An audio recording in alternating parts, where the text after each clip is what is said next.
Educación pública, la de todas y todos, naturalmente.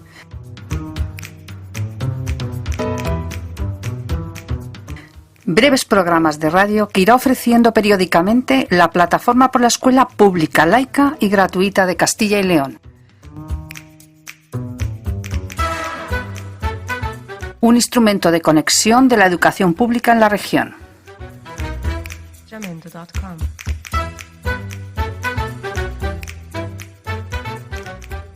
Educación pública, la de todas y todos, naturalmente.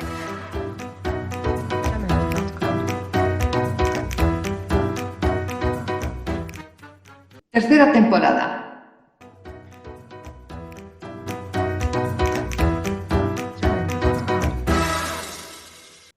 Cuando estamos a 20 de febrero de 2023, comenzamos el programa número 39, cuarto de la tercera temporada, con dos secciones, al hilo de la noticia y lo que nos preocupa. El tema esta vez es la nueva ley educativa universitaria. Escucharemos a dos representantes de organizaciones universitarias de estudiantes pertenecientes a la plataforma y foro de la escuela pública. También contamos con Luis Torrego, profesor del campus de Segovia de la UBA. Comenzamos.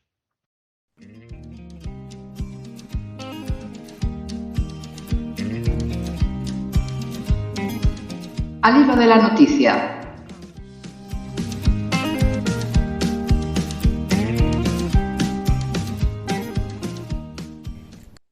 Escuelas infantiles públicas ya es nuestro derecho.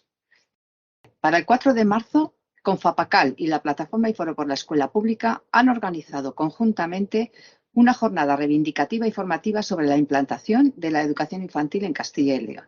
Reivindicativa porque en esta etapa se debe garantizar el derecho a la educación de 0 a 3 años, ofertando e implementando plazas públicas y gratuitas. Formativa, por otro lado, porque se van a analizar los problemas que pueden darse en esta etapa dentro de los centros y se van a proponer actuaciones basadas en experiencias de aula. El lugar de celebración va a ser el Centro Cívico José Luis Mosquera de Valladolid y la hora empieza a las 10 y terminará a las 2 de la tarde. Existe un plazo de inscripción hasta el día 28.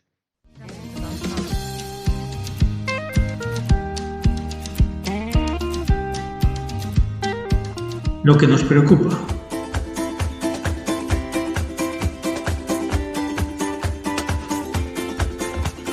Hace más de un mes, concretamente el 22 de diciembre de 2022, leíamos en Europa Press. El Congreso aprueba por la mínima la nueva ley orgánica del sistema universitario LOSU. Ahora faltaría la tramitación en el Senado. Esta va a sustituir a la LOU 20 años después. La nueva ley de universidades plantea medidas como la reducción de la precariedad en la universidad, medidas para derechos para los estudiantes como el paro académico o un compromiso de gasto del 1% del Producto Interior Bruto para el 2030. Según el diario.es, apuesta por mejorar las condiciones de los docentes, limitar la endogamia, estabilizar un mínimo de financiación y propone cambios en la gobernanza. Vamos a preguntar a sindicatos de estudiantes que integran la plataforma por la escuela pública y a profesorado universitario para oír su opinión sobre la nueva ley.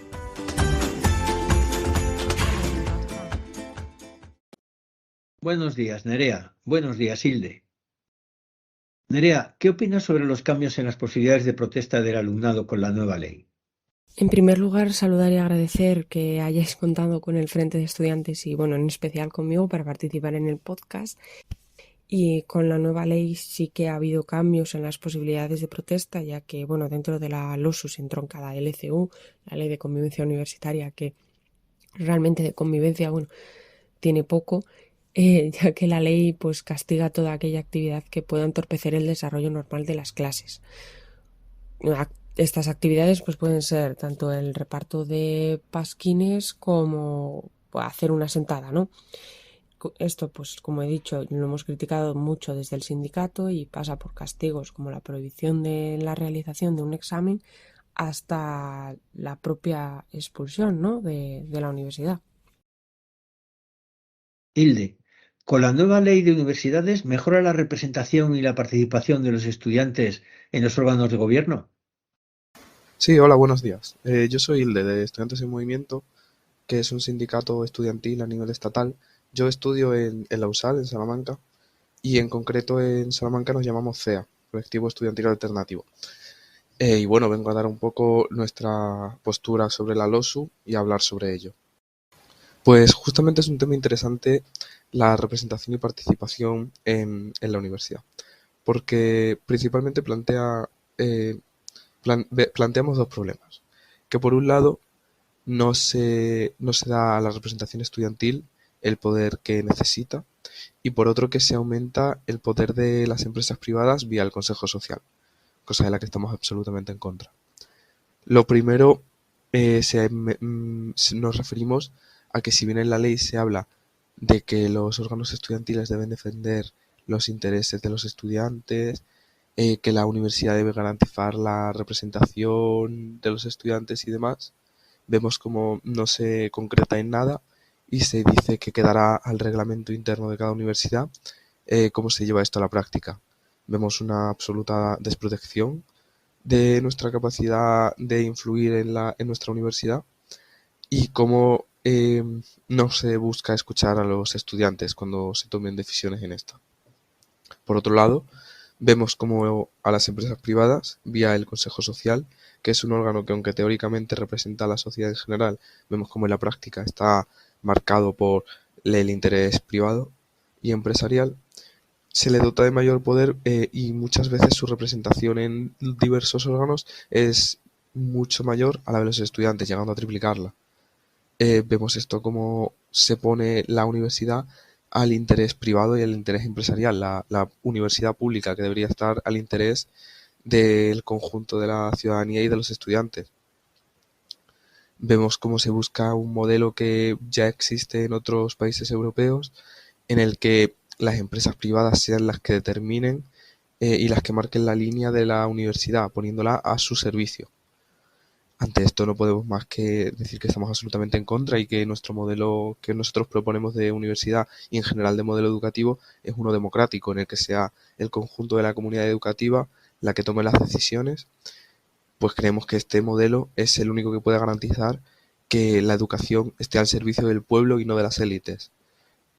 ¿Hay cambios respecto a la evaluación del profesorado que impliquen mayor participación del alumnado? En la práctica, que, bueno, en mi humilde opinión, al final es lo más importante, ¿no? El estudiantado vemos cómo seguimos estando relegados pues a un segundo plano y cómo somos meros espectadores en un sistema educativo que pretende que más que aprender, ¿no? Pues memoricemos. Un capítulo importante para avanzar en la igualdad en el acceso a la universidad es el de las tasas universitarias y el de las becas y ayudas. ¿En qué situación queda este tema con la nueva ley? Pues es un tema relevante el tema del acceso a la universidad. Por un lado, en la LOSU nosotros vemos que se garantice realmente el sistema de becas que es necesario. No vemos que esto se concrete en nada ni se blinden unos mínimos, lo cual vemos que va en la línea con todas las últimas reformas de la universidad que ha habido. Analizamos que siempre han ido en la línea de su elitización, ya sea aumentando las tasas o devaluando los grados y aumentando la importancia de los másteres, los cuales son más caros. Frente a esto, nuestra propuesta es la de un sistema de becas-salario que garantice la capacidad de acceder a la educación a cualquier persona, independientemente de su capacidad económica o su situación familiar concreta. Y acceder a la educación, por supuesto, no es simplemente pagar la matrícula o pagar X tasa. Es también poder comprar los materiales, si tienes que ir a estudiar fuera, poder pagar el alquiler. En materia de género se habla de planes de igualdad. ¿Qué cambios reales van a existir? ¿Va a llegar a aspectos tan concretos como lo que se dice de que los colegios mayores que segregan por sexo se adscriban a universidades públicas? La ley en sí misma sí que es verdad que puede tomar medidas, algunas de las cuales pueden ser positivas, como protocolos antiacoso, pero no deja de ser una ley que perjudica a los estudiantes de clase obrera, ¿no? Enmarcándose dentro de la implantación del Plan Bolonia en nuestro país, pues se puede hablar cómo las alumnas que sufren o han sufrido violencia de género se quedan abandonadas, sin recurso para tratarse si lo necesitan y poder continuar sus estudios con normalidad. Y respecto a los colegios mayores, señalar que esto no deja de ser un maquillaje. La mayoría de colegios mayores son inasumibles para familias de la clase obrera, así como el resto de opciones, residencias, pues también el aumento del alquiler, ¿no?, que vemos ahí.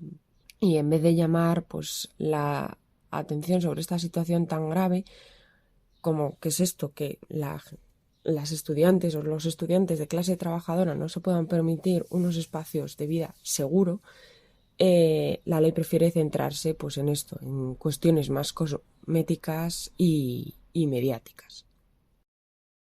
En otros capítulos relacionados con diversidad, ¿se observa alguna modificación relevante? ¿Qué opinas, Hilde?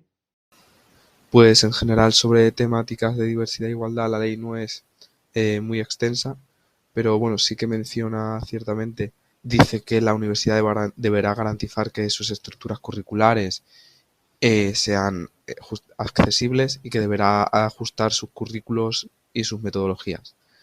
Pero de nuevo no da unas medidas concretas ni pone unos mínimos para que esto sea así y deja a la voluntad de cada situación que esto se haga.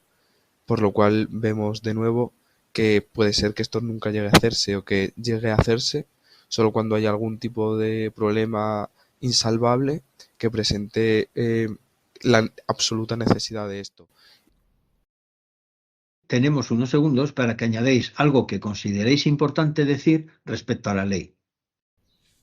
Y bueno, para finalizar, ¿no?, esta ley no deja de sentar pilares para que se siga sosteniendo un sistema educativo cuanto menos caduco, que no hace más que buscar la expulsión pues de los hijos e hijas de la clase trabajadora del sistema educativo, pretendiendo que al expulsarnos pues nos convirtamos en mano de obra barata.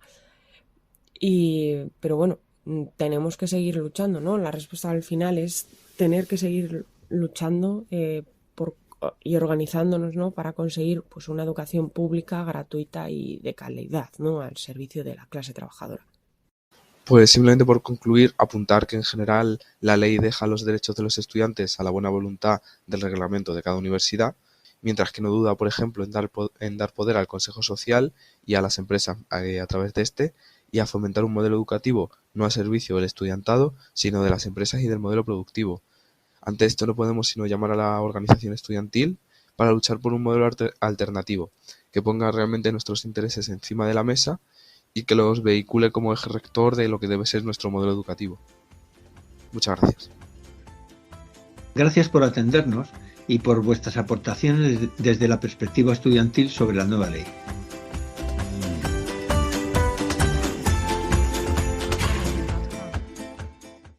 Ahora escucharemos la intervención de Luis Torrego. Buenos días, Luis.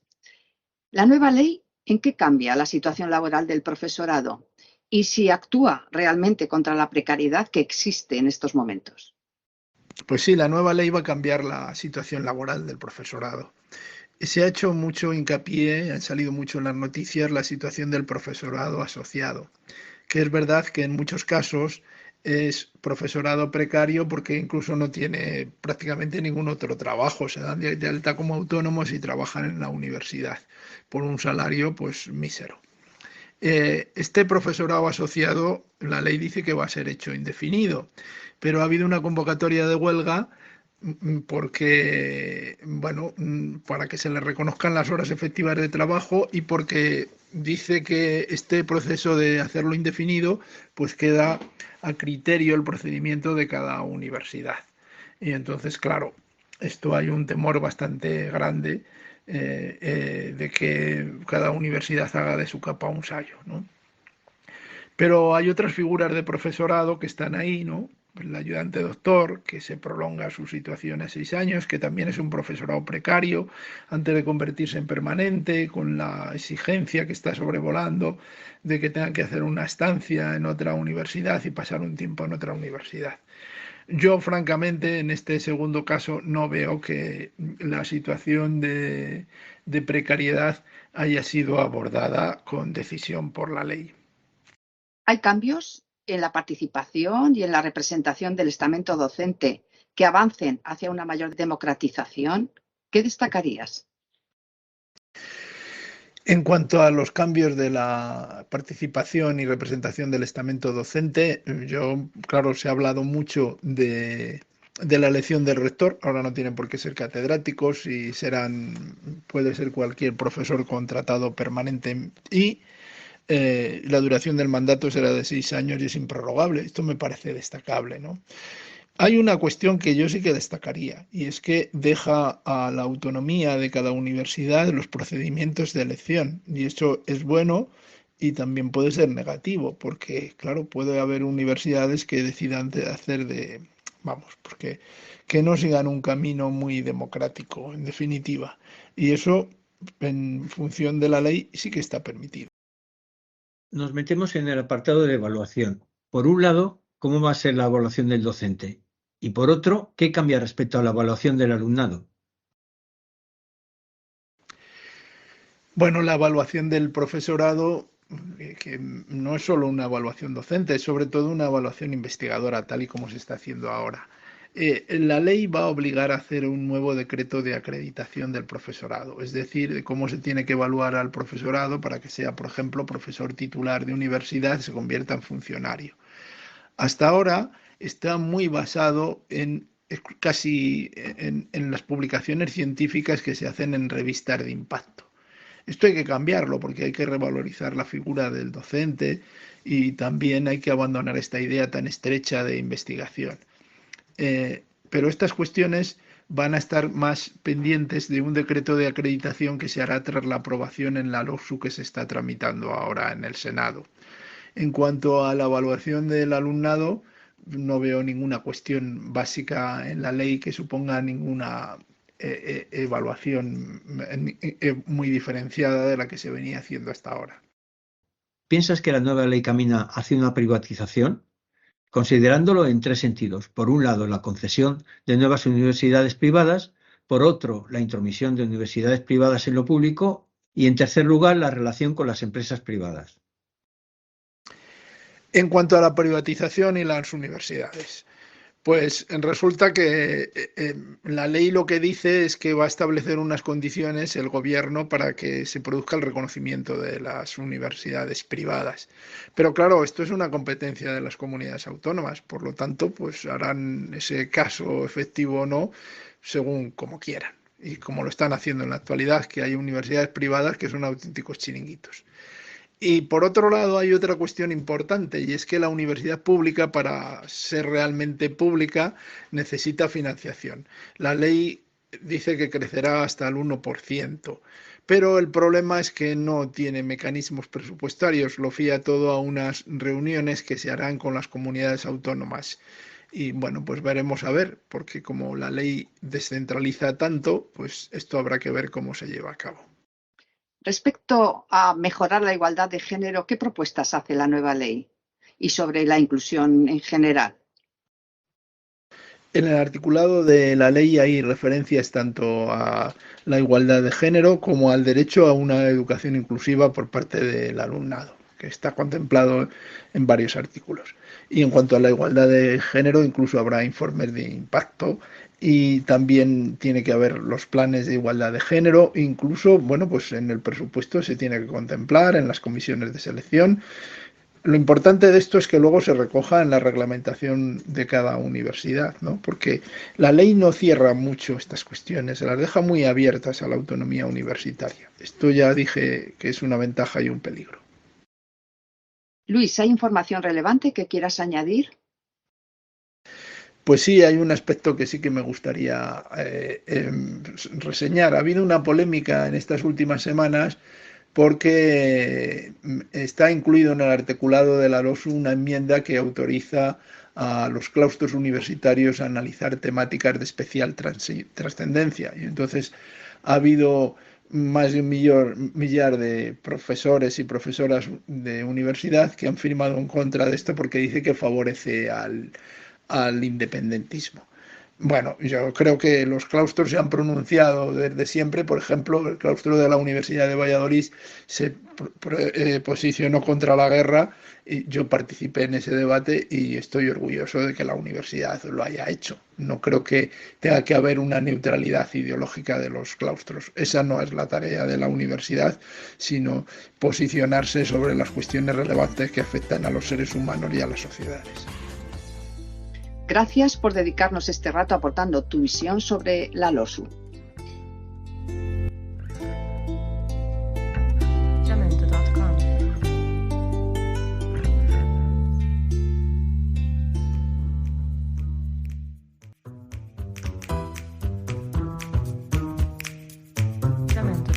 Educación pública, la de todas y todos, naturalmente.